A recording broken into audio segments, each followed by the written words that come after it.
In spite of their reputation as a sort of easy set it and forget it staple crop, I've always really struggled to grow potatoes here in the Sacramento Valley. This is largely due to our climate. Potatoes will be killed off by frost, which we get numerous times during the winter. Not an extreme heavy frost like you'll see in other parts of the country. Brassicas, etc., will be fine, but potatoes are very frost sensitive. On the other end of the spectrum, potatoes are heat sensitive, and when temperatures start ramping up into the 90s and 100s during the late spring and summer, the production and yield of a potato plant will go down drastically. Compounding that is the fact we very rarely have a long enough stretch of time between threat of frost and threat of high temps to allow nice big potato tubers to grow. Still, potatoes are just so much fun to grow that I can't see cutting them out of my garden rotation altogether. So I've decided to embark on a kind of exploratory mission to see if I can figure out the best way to make potatoes produce a maximum amount here in the somewhat challenging environment of the Sacramento Valley. So here's what I started with for my seed potatoes. On the left is a bag of what's called gold potatoes purchased from Costco, 10-pound bag. Given they're called gold potatoes in the way they looked, it's pretty clear that they're a variation on the Yukon gold potato. One of my favorite quick yielding early season potatoes. On the left is a bag of russets, which I was really hoping at the start of this to grow some nice big football sized russet potatoes for baked potatoes.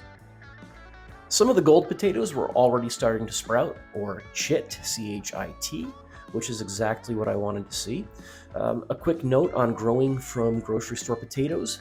They should be organic because organic potatoes are less likely to be treated with any kind of growth or sprout inhibitor. Next, I put all of the potatoes into paper bags, which would be closed up for a couple of weeks, about a week, maybe two, which breaks their dormancy and causes sprouts to start growing. Here's what the eyes or sprouts look like after about 2 weeks in the paper bag. It's exactly what I want to see. After this, all I do is I keep the potatoes in a cool-ish place where they get plenty of light. In my case, it was under grow lights just because I already had them on for other purposes, but a sunny window is fine. That will continue the growth of the sprouts and harden them up a bit. The other thing I had on hand was this packet of true potato seeds called Clancy's. I have never grown potatoes from true seed before, as opposed to a seed potato.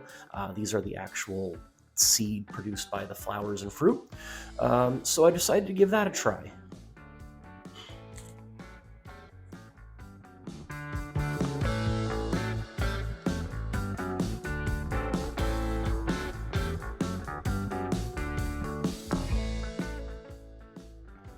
Since the seeds were so tiny, the idea was that they were encased in some kind of coating, but unfortunately, at some point, the coating around the seeds got all busted up, so it was a little bit of a challenge to determine what was an actual seed and what was debris.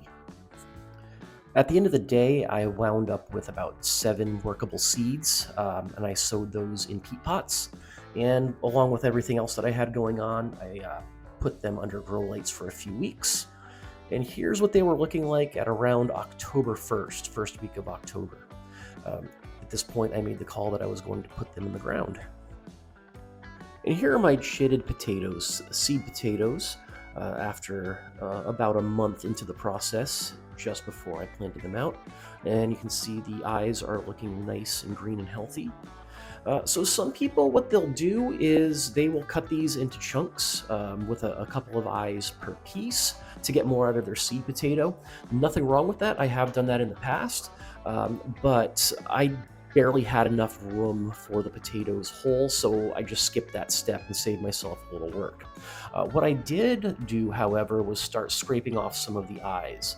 The conventional wisdom on this is the fewer eyes that you have, the bigger your potatoes will be. Don't know if that's one of many gardening wives' tales or not, but I did reduce the number of viable eyes down on each potato to about 2 to 4. Just really quickly scrape them off with my fingernail like I'm doing here. And here are my Clancy potatoes, started from true seed in a half wine barrel planter. I'm just going to backfill around these, a couple overflow here in this deep black pot. And I just started to fill up. I wasn't sure if these were determinate or indeterminate, so I decided to treat them as an indeterminate, meaning that I would backfill as the stems grow, with the idea being the stems will sprout roots and grow more tubers. Same thing here, I am planting some of my russets, which I know are indeterminate, so a similar approach. Start them with just a little bit of dirt up over the eyes and then backfill as they grow. My Yukon Gold potatoes are a determinate variety, which means they'll mostly develop tubers at one single level. They won't really sprout much for roots out of the stalk. You can't really make the potato tower kind of deal out of a determinate potato. So when I got around to those, I just planted them about 6 inches deep and let them do their thing.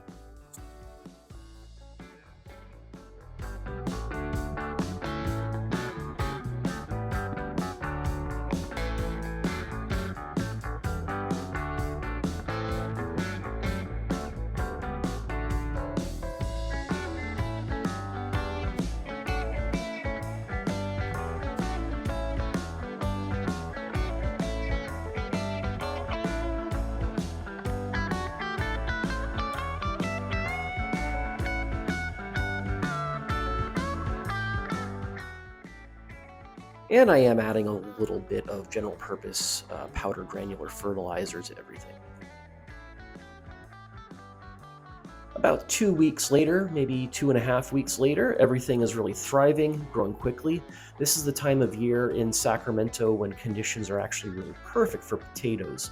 The weather is still warm, but not excessively hot. The ones there in that black bucket did get eaten by something. I never caught what did that, so I don't know. You can't win them all. That's just the way it goes in gardening, but it's an encouraging start. And here are my Yukon Golds at the same point toward late October. This line here along the western fence of our property gets the most sunlight as the days shorten, so that's where I put these. And again, healthy start. Everything's doing great, feeling good about everything. Well, you'll see how that changes here in a couple of weeks. And here's everything about a month later after that, November 20th. Everything looking incredible, thick, full, bushy, lush. So still feeling really good about the project here. And then tragedy. Over Thanksgiving weekend, we got our first hard frost, and it did not go well for my potatoes. In spite of my best efforts to cover everything with polyurethane sheeting, it just wasn't enough. My hastily rigged together makeshift approach just didn't cut it, and my Clancy potatoes were killed off by frost, as were my russet potatoes. So I decided to just harvest what was there. I didn't expect it to be too much at all, but I dug into it anyway and took what I could get. The soil here was soft enough, so I didn't have to do anything special to harvest these. I just dug around with my hands and pulled out what I found. And as I expected, most of these potatoes were really grape size, maybe a little bigger. Nothing spectacular. A lot disappointing that these died before I could let them get to full size.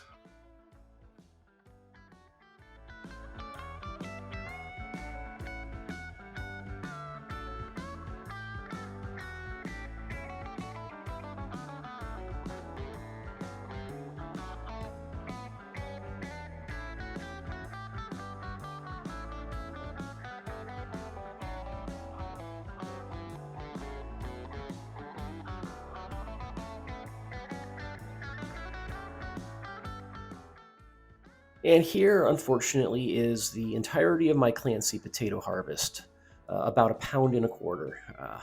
Really paltry. What I can say about these, though, is they wound up being, from a culinary perspective, amazing, just tender, buttery potatoes. So I have no complaints there. I just really wish that those 7 or 8 plants that I put in the ground had time to yield a little more here. Similarly, my russets were decimated by frost, so again, I harvested what I could. And this is it, 1 pound of mostly undersized russet potatoes. So what this means is I planted 5 pounds of russet seed potatoes to harvest 1 pound of russet seed potatoes. While my Yukon Golds had so far avoided the frost, I figured it was just a matter of time, as December is really one of our coldest months as far as frosty nights are concerned. So I got a second bag of Costco Gold potatoes and got those chitting around December 1st with the idea that I would harvest what I already had going as boiler potatoes and start fresh.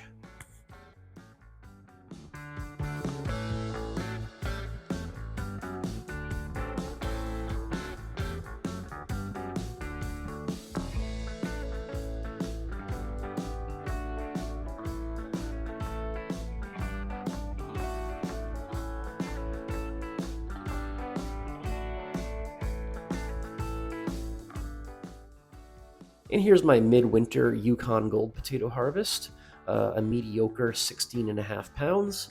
Nothing to write home about, but as any home gardener can attest to, something is always better than nothing. Hey, I mean, they could have all died yielding nothing, huh? Around January 5th, I'm ready to put my second round of seed potatoes in my pots and planters. This time around, I am focusing solely on Yukon Gold potatoes because I know that they're a very fast yielding potato. Under ideal conditions, you can get something to eat out of them in as little as 70 days, though 90 to 100 is more ideal. I planted them this time just 6 to maybe 8 inches under the surface, and they were started to break through. As you see here, this is around February 1st. They started busting through the surface.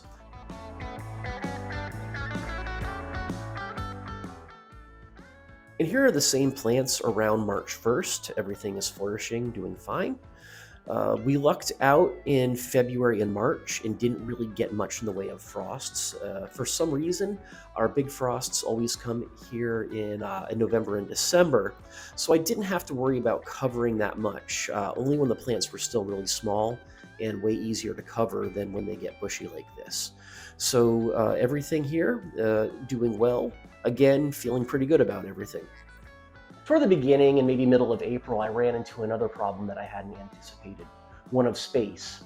I was tying up a lot of real estate and soil for the potatoes that I was going to need within the next couple of weeks for my spring and summer garden. So I had a hard call to make. I know that my potatoes were going to probably live another couple of months and get a little bigger, but did I want to tie up that room and not get a good jump on my spring and summer crop when I know that a lot of my spring and summer crops yield more reliably than potatoes? So I made the call to pull my second round of potatoes early. First, I harvested this bed in which I planted about 5 pounds of seed potatoes, legitimate seed potatoes, not grocery store potatoes, Yukon Golds that I ordered from Gurney's back in October. Also mixed in were a couple of red potatoes in our pantry that had started to sprout, and I tossed them in for the hell of it. I could not get the original seed potatoes to chit to save my life, so at the beginning of November, I just buried them in this bed to see what would happen, and the plant started poking through sometime in December. As you can see, a bunch of them got to a decent size with, the good baseball size Yukon Golds, and those are about as big as you buy Yukon Golds in the store. They're not typically known as being a huge potato. So when I started on this, I was pretty encouraged that I was going to get a decent harvest out of it. Here's everything I got out of that particular bed. Wound up being a total of 11.5 pounds between the Yukon Golds and the rando red potatoes. Again, nothing to write home about, but I am liking the size of these as opposed to what I got out of my December harvest of Yukon Gold potatoes. These plants I still had here along the fence line. I was considering letting them ride a little bit longer, maybe another month or two. But as I mentioned, I really needed the soil and these half wine barrel planters here for a front yard gardening project I have planned. Also, the plants themselves weren't looking great at this point. The leaves were really yellowing. There was a lot of dead leaves at the base of the plant. I'm pretty sure what happened was the rainy February and March we had washed a lot of the nutrients out of the soil, and I didn't fertilize well enough in response. That is unfortunately a fairly common problem that can occur with pot and container gardening. So I made the choice to just harvest what was there and call it a year when it comes to potatoes.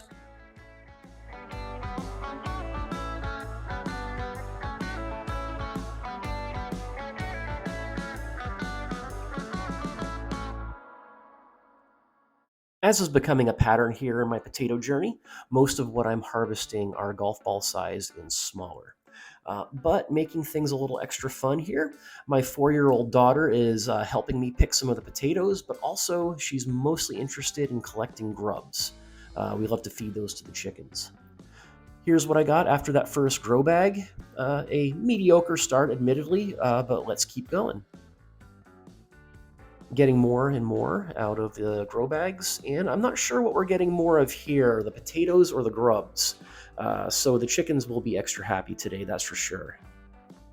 Here's a nice bowl full of gnarly looking fig eater beetle larvae. They're not harmful to humans. They can be a borderline pest in that they can damage some plant roots, but the chickens sure do love them. The tray. Oh, oh. They go bonkers for those, don't they?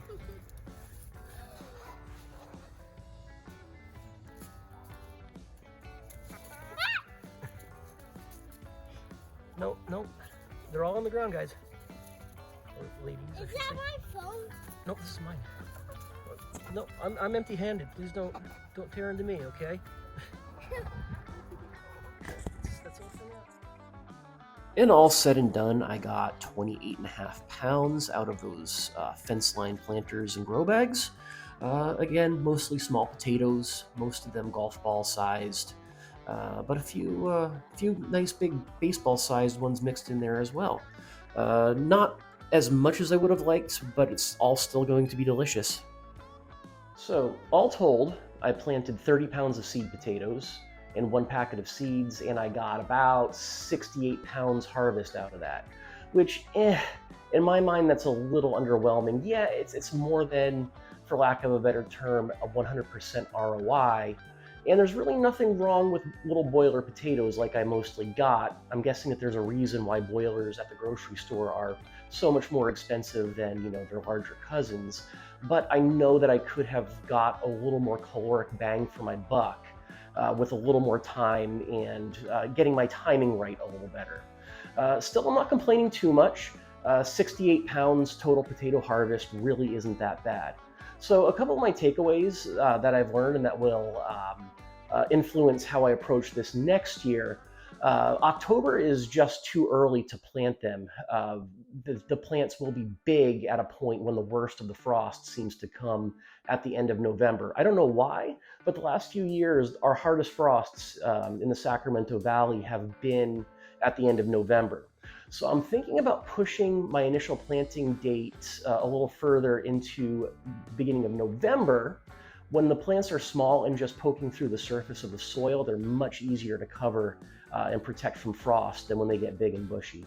So I'm thinking that hopefully if I plant in November next year, the potatoes will be producing at about maximum by the time April rolls around and I really need the bed space for spring and summer crops. Also, I noticed that the potatoes I planted in the larger bed did a lot better. They got a lot bigger, a lot faster than the ones that I had in the small containers. As I mentioned earlier, I think that I just couldn't keep up with the fertilizing on the smaller containers, and the rains were washing a lot of nutrients out of them. That was really my own negligence. I got behind on that, and the size of the harvest there really showed it. So those are a couple of things I know I can do differently next year, primarily the timing. But we will still be enjoying a lot of crispy roast potatoes for the next few weeks here. So I'm not going to complain too much. And that's really all I've got for this one. Again, everybody who stuck it out this far, I appreciate it. And they won't see it, but I appreciate the people who even only watched a couple of minutes. I'll see you with the next one.